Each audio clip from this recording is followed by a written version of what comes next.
People, but usually people who you know, finding old friends from college, colleagues from past jobs, a distant uncle you've grown distant from. It's not often a medium for finding lost or missing people who you may not know.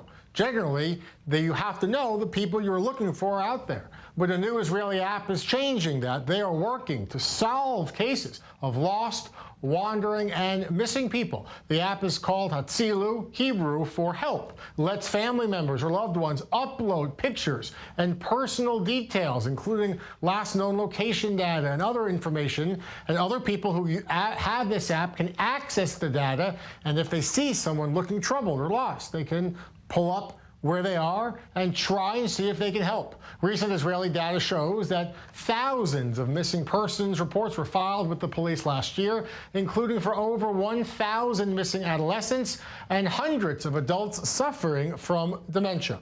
With me now is Sharon Bar, who is the co-founder of this app, Hatzilu. Thank you so much for being with me. Tell me more about how this app worked. If I don't have anyone in my family that is lost or missing, but I have this app, and I'm shopping or out with friends on the street, really, what can I do? Well, first of all, you don't actually have to have an app.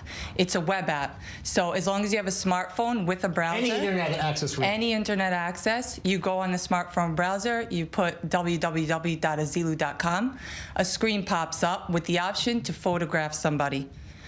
Once you photograph the person who seems to be in some kind of distress, seems lost, seems disoriented, if that person is registered in the system, you'll immediately, within seconds, be connected with that person's family. Yeah, because a lot of times, I mean, you may, and we see it here in Israel, there are reports of every year hundreds of elderly patients with dementia or Alzheimer's walk away from care facilities or from their homes. Children get separated.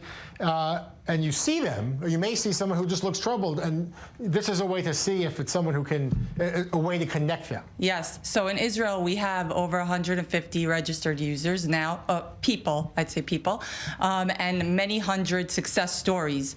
We're lucky enough to have some of the success stories, some of the people reach out to us via our Facebook page, via different channels to let us know that because of Hatzilu, their loved one was brought home.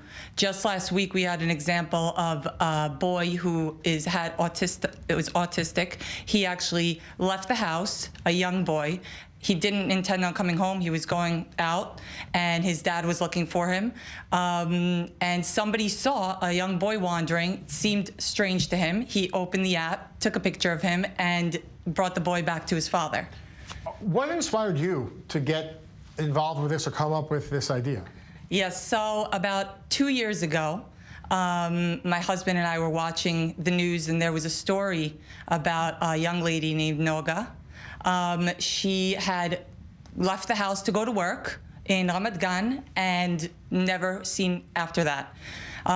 We were very touched by that story. Her father seemed, completely distraught. We wanted to try to help. We actually thought maybe if somebody would have seen her, because there were sightings of people that thought they were her. Yeah. So we decided that we were going to try to create a system where we could put image of a person and use facial recognition to connect that person back to their family if they're spotted.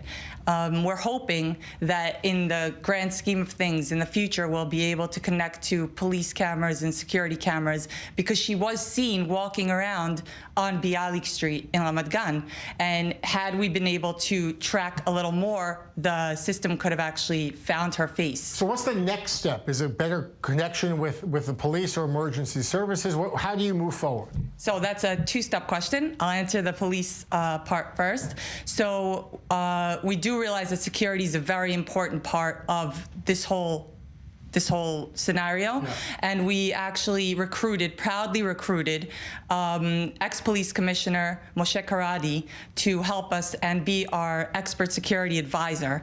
Moshe Karadi's been working with us and connecting us to municipalities to create awareness. We're connected now, working in collaboration with several municipalities, Petah Tikva, Ramat Gan, Bat Yam, and a few others, in an effort to try to create a scenario where citizens know that if they see somebody that seems to be in distress or seems to be lost, to pull out their smartphone and get them home as fast as possible. As for what's next, we are planning now and working on going into the United States. We know there's a lot of issues there, not only with people getting lost, but also with kidnappings and human trafficking. And we really think that it would we need to look for partners to create partnerships with theme parks, department stores, places that would benefit from making their guests safer, making their shoppers safer, and creating a haven where they can go into the theme park and be secure in the fact that they can roam around, and if they lose their child, somebody can get them back to them immediately. Really incredible work, and I know that you're growing and expanding the user base, which is so important. Sharon, thank you so much for being with us on the program. Thank you. And moving on to a Jewish Yemenite family that is being reunited. After 15 years apart, it's actually thanks